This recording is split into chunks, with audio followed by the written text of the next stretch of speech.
So ons is op 'n punt in die jaar wat ons op 'n plek is wat ons begin kyk daarna dat kliënte se finansiële jaar tot en met 'n einde kom en ons van net seker maak dat alle inligting daar buite is by ons kliënte om seker te maak dat hulle dit kan benut op die einde van die dag. Ons kyk na 'n 12B voordeel vir ons kliënte in die landbousektor waar dit dan nou beteken dat 'n kliënt sy sonstelsel teen belasting kan terugeis. 100% van die stelsel se waarde kan die kliënt teen sy belasbare inkomste afskryf. So as die kliënt byvoorbeeld 'n sonstelsel koop van R1 miljoen, kan hy R1 miljoen afskryf teen sy belasbare inkomste waar hy dan 27% kan terugeis as hy sy besigheid geregistreer is as 'n PTY, as dit 'n trust is dit 'n 45% voordeel wat daai kliënt kan terugkry. So dis redelike groot voordeel wat daai kliënt kry buiten die stelsel se waarde wat hy dan nou vir hom bied. As 'n kliënt se wins nie voldoende is aan die 100% waarde nie, kan daai kliënt daarna kyk om dit af te skryf vir 'n 3-jaar termyn, wat ons dan gaan kyk na 'n 50, 30, 20% persentasie oor 'n 3-jaar termyn wat hy dan kan afskryf. Ek dink as 'n ou kyk na die laaste 15 jaar in die mark, die ervaring wat ons opgedoen het in terme van projekte reg deur die loop van die jaar, kan 'n ou sien dat die 12B voordeel is 'n voordeel as die kliënt byvoorbeeld 'n belastingprobleem het. As die kliënt nie 'n belastingprobleem het nie, moet daar eintlik glad nie gekyk word na dit nie, want op die einde van die dag die kapitaal moet steeds uitgehaal word vir die stelsel.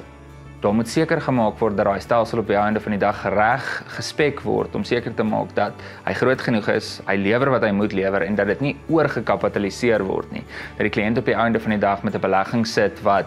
hy werk, maar hy sit met 'n klomp surplus krag. Dis ook 'n risiko wat die kliënt mee kan sit. Dan ook byvoorbeeld baie van die entiteite gebruik die 12B voordeel as 'n deposito, byvoorbeeld buitelandse finansiering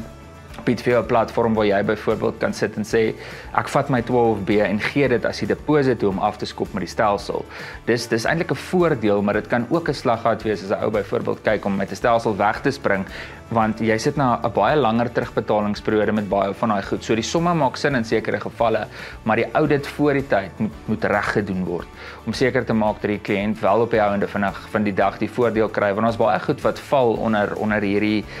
somplaas voordeel van die 12B byvoorbeeld jou volle somplaas, jou battery, jou eintlik maar alles wat jy benut in terme daarvan om krag op te wek, kan teruggeëis word onder hierdie platform en daar's nog 'n bietjie wiskunde wat in dit ingaan om seker te maak dat dit op die einde van die dag in die beste belang van die kliënt is.